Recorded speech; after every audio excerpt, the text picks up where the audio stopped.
Hello everyone, welcome back to my mini blog. So आज मी ना हा 2 इयर्स आधीचा ड्रेस वेअर केला आहे आणि तो मला इतका जास्त लूज येतो आहे. आणि हा मला 2 इयर्स आधी पण खूप जास्त टाईट होता, पण तो आज मला खूप जास्त लूज येतो आहे.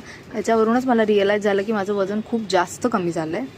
तर तुमच्यासोबत असं झालं आहे का? तुम्ही एका तळ्यामध्ये अडकल्या, तुम्हाला पोहता येत नाही आहे, तुम्हाला बाहेर पडायचं आहे, तुम्ही खूप परिश्रम करताय, खूप कठोर परिश्रम तुम्ही करताय, खूप मेहनत घेताय, हातपाय हलवताय, पण बाहेर येता येत नाही आहे. आणि अचानक सडनली असं होतं की तुम्ही बाहेर पडता, तुम्ही मेहनतीने तुमच्या दमावरती, तुमच्या कष्टांवरती तुम्ही बाहेर पडता आणि जस्ट तुम्ही श्वास घेताय, तुम्ही शांत होताय आणि त्याच वेळेला, नेमकं त्याच वेळेला कोणीतरी जोरात पुश करतं तुम्हाला पुन्हा त्या तळ्यामध्ये.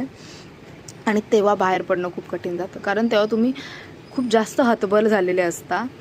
पण एक सांगू, तेव्हाच बाहेर पडणं खूप सोपं असतं, कारण तुम्ही आधीही बाहेर पडलेले असता, तुम्हाला ती बाहेर पडण्याची ट्रिक माहिती असते, म्हणून तेव्हा बाहेर पडणं खूप जास्त इझी असतं.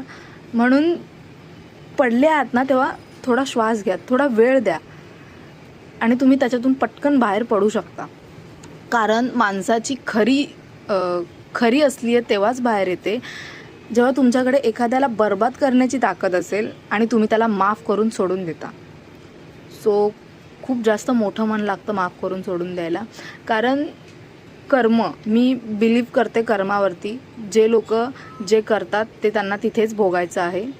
सो तुम्ही तुमच्या कर्मांवरती विश्वास ठेवा बाबा. Thank you so much for watching. Bye bye.